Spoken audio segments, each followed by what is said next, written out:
of the apartment.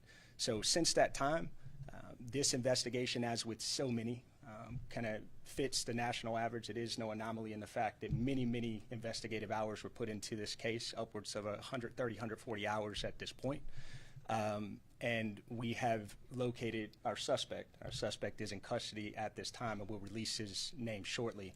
But what I will tell you is that there was overwhelming physical evidence, items of probative value, items of evidentiary value that were collected from this scene, and that eventually led our investigators through some very diligent work to our suspect.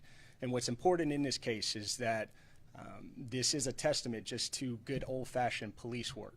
These investigators worked around the clock as it pertained to this investigation. There was lots of information that came in that could have played a role in being a distraction, or that could have led us off of where we needed to go. But the detectives, and specifically our lead detective, who stands right over my right shoulder, Detective Hogan, he was able to stay focused, was able to prioritize what needed to be done in this investigation, and through collective, collaborative, partnering efforts in the Atlanta Police Department's homicide unit, we are happy today to announce the arrest of our suspect. And that information has been disseminated to your media outlets. The name and the dates of birth of the suspect has been provided to each of your outlets. Any questions at this time? Yeah. So can you tell us how you found him? Yes, we used many investigative tools and resources that were disseminated into our Atlanta Police Department's fugitive unit, and they were able to hone in on a specific location and bring him into custody. So he was inside of an apartment with two other adult individuals at the time in which he was taken into custody. Was that within the city? It was within the city. And can you say anything more about the safe, what he was trying to take from these individuals? Not at this time. I mean, all of that is still part of what's an ongoing investigation. As indicated, though we've done a lot of work as it pertains to this investigation, there's still a substantial amount of work to be done. And shortly we're going to allow Detective Hogan to get back to work with his colleagues and making sure that the remainder of that work is done. But we did want to provide you an update as to the fact that the suspect is in custody at this point. Do you know the connection between him and the two victims? Or were they, you said acquaintances, are they friends? Because they apparently let him into their home or whatever, and then he stayed for a while before leaving. Right, and we have confirmed the preliminary information that has confirmed the acquaintance-related relationship, but as indicated, there's still some subsequent work that needs to be done, and that will be done in this case to establish additional connectivity pertaining to the individuals. And the two victims, Yep. man and woman, are they husband, wife, brother, sister? I mean, are they connected and are they relatives? No, they were just domestic partners at this time. Yeah. Is there a sign of a struggle or anything inside?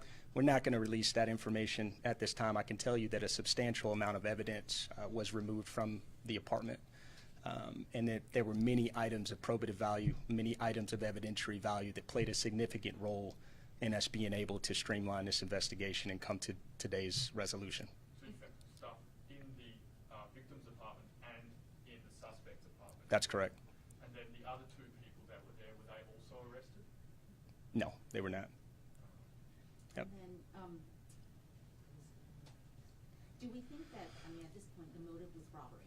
I mean, or theft? Or, I mean, is that, what is he? We have some preliminary indications as to a motive, but I want to hold off on pinpointing one specific motive at this point to make sure that we are just doing a comprehensive job in knowing all the details and facts of the case. I think the important thing, what I want everyone to note, is that specifically as it pertains to just the good old-fashioned police work, the investigative work in which Detective Hogan and his colleagues and our homicide unit put into this case. You know, on average, there's about 147 hours that goes into each homicide investigation, and this case was no anomaly. We have already exceeded those amount of investigative resources that are poured into this case. We received overwhelming information from the public as it pertains to tips, and we thank them from that, but we looked at every single one of those tips. We went through every one of them, and we excluded that information having been received. And at this point, we know that the physical evidence, we know that the items of evidentiary value recovered from the incident location, that's what led us to our suspect at this point. So the photos that you released on December 6th had nothing to do with how you found him today? How we found him, no.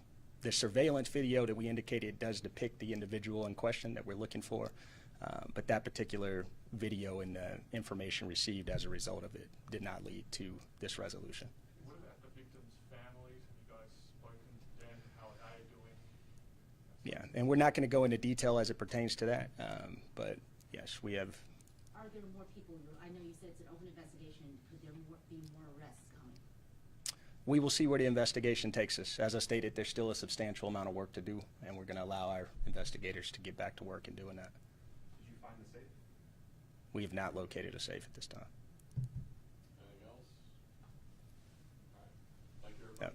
Thank you. Thanks. All right, thank you.